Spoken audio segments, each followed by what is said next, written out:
Alright, welcome back everybody. This is now part 2, and in this part we're going to be looking at Karl Marx and his theory of capitalism. Most of you will have probably heard of Karl Marx, mostly because of his association with communism.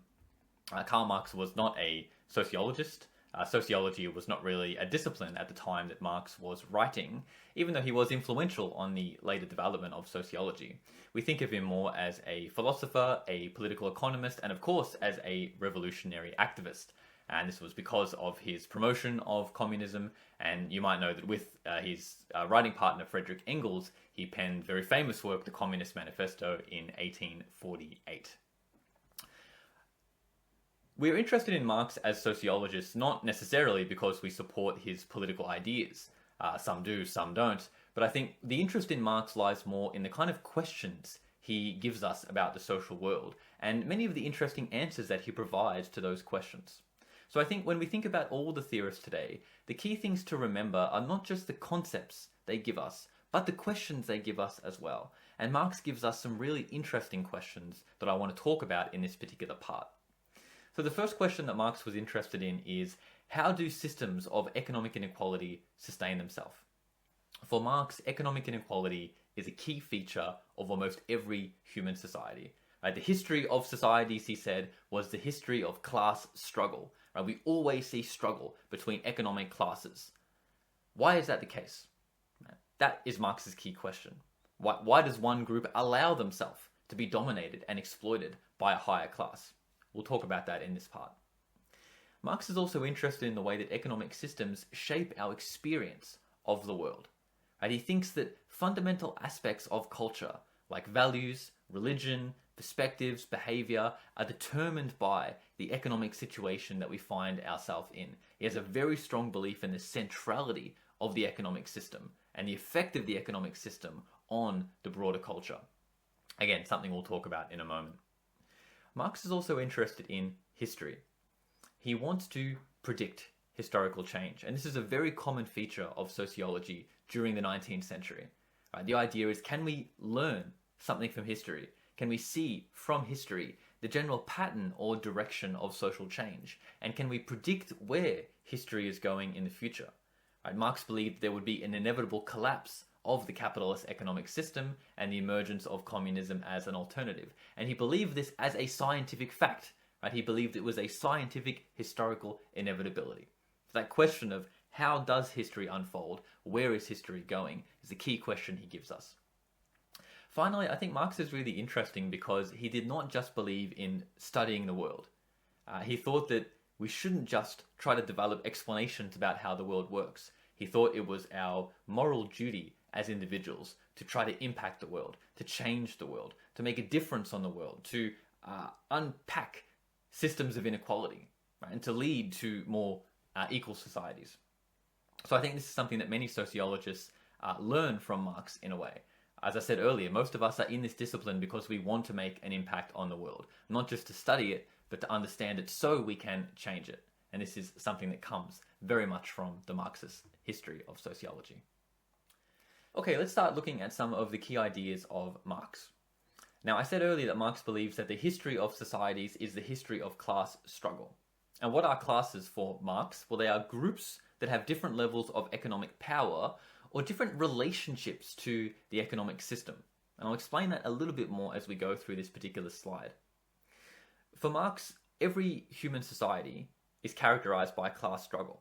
And even though that nature of that struggle has changed through history, we see a very similar pattern across human societies, which is one dominant class that lives on the labor of a exploited class or an oppressed class. And Marx thinks that pattern, again, has repeated itself throughout human history. So in very early human societies, these are slave societies. You have a class of slaveholders and a class of slaves. And the slaveholders live off the labor of the slaves. In medieval societies that are structured by feudalism as an economic system, you have lords and serfs. And again, the lords live off the labor of the serfs. In Roman society, you had the patricians and the plebeians. And in modern society, Marx thinks we have two major classes.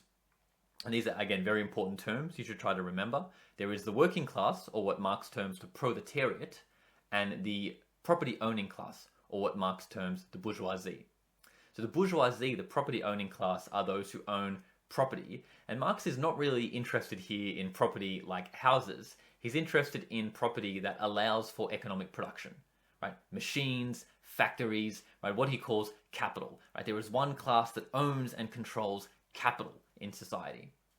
The working class, for Marx, the proletariat, are those who really own nothing, right? They don't own what Marx calls the means of production. They don't own the factories, right? They have to sell their labor power to the bourgeoisie. The bourgeoisie owns the factory, they employ members of the proletariat to work for them, and for Marx they then take the profits produced by the work of the proletariat and keep it for themselves. And for Marx, this is the pattern of conflict throughout human history. Again, one class that manages to live off the labor of another class.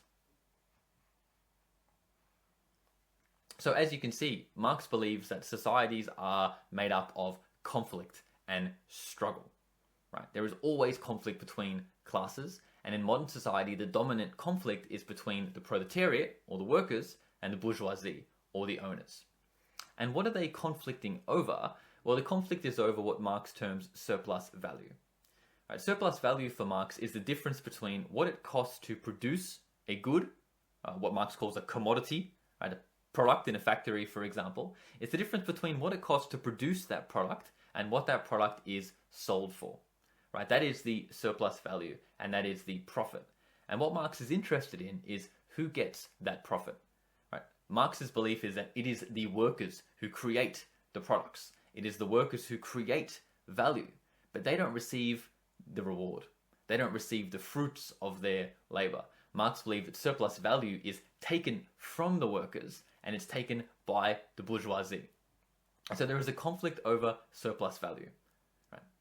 The bosses, right, the bourgeoisie, the property owners, want to pay the workers as little as possible so they can keep more of the profit for themselves. Right? The workers obviously want higher wages, better conditions. They want to have more of that surplus value. And so there was a conflict between these two classes. Who generally wins? Well, for Marx, it is the bourgeoisie, because they have more power, they have more status, they have more resources, and they can therefore exploit those in the lower classes. This word exploitation is very important here for Marx. And exploitation is a situation where, again, one group has the power and the resources that they can kind of force another group to do things that they otherwise would not do. Right? They can exploit them, they can live off them, they can kind of skim the cream off the top, if you will. Another important concept for Marx is the concept of alienation. Marx thinks that contemporary relationships in this economic system that we live in are conditions of alienation. Marx thinks of the worker as being alienated from the things that they produce. What does he mean by that? Well, one of the challenges of modern economies is that we have a very high division of labor. Right? It's not the case that, like the old craftsman, you produce the entirety of an individual product. Right? Modern workers in modern factories exist in these very high divisions of labor. They only contribute one small thing to the product that is eventually produced. And so they don't really feel emotionally connected to that particular product. Right? They feel alienated from their labor.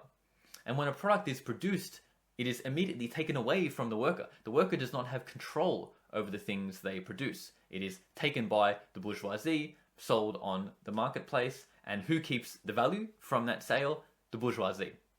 This is Marx's basic idea. And you can see he's very critical of these economic systems because he believes they have these kind of negative social outcomes. He believes they lead to oppression, exploitation, alienation. For Marx, these are all very negative emotional states. So this is how Marx thinks that societies are organized. Again, he thinks the history of all societies is a history of one class dominating and exploiting another. And as societies change, we see some improvements, right? Obviously, there is a difference between the modern worker and a slave in an ancient slave economy. But Marx thinks the pattern remains the same, one group exploiting another. So one of his key questions is, why do people go along with this? Right? There are more workers than there are bourgeoisie, right? There are more workers than there are property owners. So why is it that the workers go along with this particular system? Well, of course, as I said earlier, there is the matter of violence and force. Marx believed that the bourgeoisie control the instruments of government, right? They can make laws in their favor. The police are on their side, Marx would say. And this means that they have control over the use of violence to preserve the social arrangement. But that's really not enough. I think most social theorists would say that a social order never simply hangs together on the basis of violence. You also need what Marx terms ideology. And an ideology is a system of ideas that convinces people to support a particular kind of social arrangement. So Marx's idea that the workers actually don't recognize how bad this system is for them. And in many ways, these workers actually might be convinced to support the system that leaves them in a more disadvantageous position. Now, you can see here that Marx has a model of society, and we have a name for this model of society. It's generally called the base superstructure model. Okay, the base and superstructure model. Marx believes that all societies have what he terms a base, and a base is the economic system of the society, right? The relationships of production, distribution, and exchange. Right? Every society will have a certain way that goods are produced, right? And this is the economic system of society, and Marx calls that economic system the base. Marx also believes that societies have what he calls a superstructure. And superstructure is essentially the ideals of a society and how those ideals are expressed, right, in culture, in media, in political systems, in religious systems, things of that particular nature. Now, what defines Marx's position, what makes Marx's position unique, is his idea that the base determines the superstructure. Right? It is for Marx the economic system of the society that determines or influences what happens at the level of the superstructure. So you might know Marx's famous claim, for example, that religion is the opium of the masses. Right? This is one of Marx's most famous lines. And what he means by that is religion for Marx is an element of the superstructure.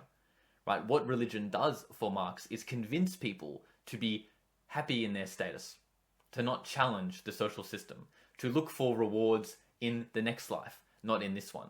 And Marx thinks that keeps people docile and pacified. It keeps people from challenging the economic system that they live in, even though it might be exploitative of the individual. You can see this idea that Marx is putting forward here. Right? Marx believes that the forms of intellectual culture in a society, and again, that might be the religion, the media, the values, he thinks ultimately they will work as an ideological smokescreen, right, to paper over inequalities and exploitation, and to lead people to support the system of production that exists in society. Think, for example, again, about many of the ancient slave societies. I talked earlier about Aristotle. Right, Aristotle is an ancient Greek philosopher, and Aristotle is living in a slave society. Ancient Greece was a society where you had free men and slaves. And if you read Aristotle's political works, you will find in them defenses of slavery. Right, Aristotle is a free man, and his work, in many ways, is trying to justify why it is a good thing that there are slaves in society. Right? That is a good example of superstructure. Right? Aristotle lives in a slave society, and the kind of philosophy that's produced by that society helps to justify that system of inequality that exists. I have another good example of this. I've been talking in this lecture about many of the early sociologists, and one name I haven't mentioned is the name of George Fitzhugh. George Fitzhugh was an American sociologist, and he actually published the very first book in America that had sociology in the title. And this was 1854, and this book was called Sociology for the South, Failure of a Free Society. Again, this was the very first work in America that had sociology in the title. And unfortunately, this work is a defense of slavery. George Fitzhugh was a Southerner. He was worried by movements to end slavery, and he believed that slavery was the most ideal, best economic system. This is a classic example for me of what Marx is talking about, how the intellectual culture of a society, again, it's intellectuals, it's philosophers, it's artists, can often work to justify forms of exploitation. Right? The superstructure is determined by the base. It follows from the base and it justifies the base. And this makes it very hard to challenge systems because we are socialized into ideologies that lead us to support these systems. Now, some other interesting things we can talk about with regard to Marx. I talked earlier about Marx's view on history. Marx, as you can see, believed that there is a pattern in history, that the history of all societies is a history of struggle between these two classes. Right? Classes with different interests will fight one another, and that will either lead to their common ruin, right, the complete breakup of the society, or in many cases it will lead to a revolutionary reaction, where one class will overthrow another and take power from them. For Marx, this is the common pattern of human history. Right? What we see is a series of revolutions where one class has usurped, right, taken over power from another, but unfortunately also then ended up exploiting those below them. And Marx looked forward to a time when this class struggle would eventually end. That, for Marx, was what a communist society would deliver. He believed that the conflict between the proletariat and the bourgeoisie was the last great conflict, that the proletariat would eventually overthrow the bourgeoisie, establish what he called the dictatorship of the proletariat, and we would then have a society without any kind of class conflict. And this was what he believed a communist society would deliver. One important thing that Marx is trying to communicate with this is that, in his view, social change is not really driven by the conscious decisions that we make as actors. Marx believes that historical change is driven by forces that are largely beyond our control. Right? Unconscious forces, forces of history, forces that come from inevitabilities in the economic system. So when Marx looks at capitalism, for example, he believes that this modern economy has internal contradictions that will inevitably lead to social change. So, for example, one thing Marx believed is that workers, laborers, were the source of all value. They are the ones who created surplus value. But the bourgeoisie, the property-owning classes, wanted to reduce the cost of production as much as possible. How would they do that? They would do that by reducing the amount of workers, by replacing those workers with machines. Marx believed if that happened, the rates of profit in capitalist industries would actually fall, because workers, not machines, for Marx, were the source of all value. This was a contradiction in capitalism for Marx. It meant inevitably firms would make less profit, they would eventually collapse. Likewise, Marx believed that capitalists would want to pay workers as little as possible. Right? They would want to reduce wages as much as they could. But if they did that, there would be no money in society to actually pay for things. Right? If workers' wages were kept down, then the workers would have no money to actually buy products. So who would buy the products that were produced by the workers in the factories, right? This is Marx's idea that there are contradictions in capitalism, and that these contradictions would inevitably lead to conflict, to crisis, and to revolution. So as I've said on the slide here, Marx believed that this kind of capitalist system, because of its internal contradictions, would inevitably break down. The proletarians would revolt, they would take control from the bourgeoisie, and in Marx's view, they would end exploitation and alienation for good. Now, you don't have to be a communist or to support this idea to learn something from Marx and to appreciate some of the interesting questions that Marx gives us. So let me conclude just by talking about some of the influential ideas that come from the work of Marx. First of all, I think you get this very strong idea that what we should be doing as social scientists is not just interpreting the world, not just coming up with explanations about how the world works, but trying to change the world. Right? Marx is someone who believes in justice and equality and these really important values. And he believes that, well, that's the whole reason we study the world, is to make an impact on the world. I think many contemporary sociologists would share that intuition. What defines Marx's view is also the view that economic forces have some kind of primacy. Right? That economic forces are the most important things to examine when you're trying to understand the world. If you ask a Marxist, why has society changed? Or why do we live in these kind of societies and not other kind of societies? Why does this social phenomenon exist? Why do people behave in this way? They would always say, look at the economy. Look at the economy. See what's going on at the level of the economy. Right? What defines the Marxist point of view is the idea that the economy is the most important social system. It's the one that has the most influence on everything else around it. Now, many people have contested that view. We're going to talk about some of those people in the next part of the lecture, but it's still a very dominant position in sociology. A lot of us look to the economy to understand what's going on in the world. I think Marx is also interested in power and authority. Right? He's interested in how certain groups can maintain power over others, and he gives us this very influential notion of ideology. Right? There are many other forms of inequality in the world, not just class inequality, there's gender inequality, there's racial inequality, and I think when theorists have tried to look at those forms of inequality, they always ask the question, how are those forms of inequality maintained? And the answer is never really just violence and force.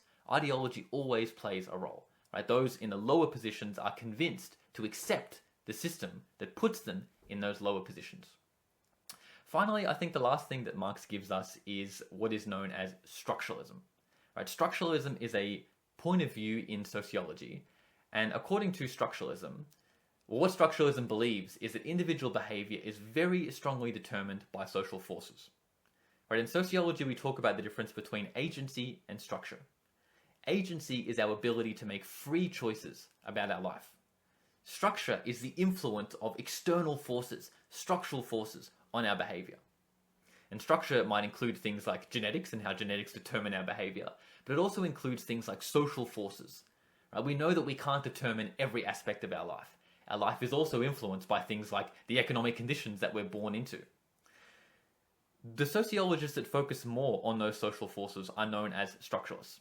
Structuralists generally believe that most of human behavior is not driven by agency, free choice, free will. They believe that most of human behavior is driven by the forces around us, including things like economic forces. This is certainly Marx's belief, and this belief has led to a long tradition of thinking in sociology that, again, we label as structuralism. A very important term, and a term that I hope you should remember. Okay, that is a lot of information there. You can have a look over this as well. But let's pause, let's take a break. We'll come back in part 3, and we'll talk about the work of Max Weber and Emil Durkheim.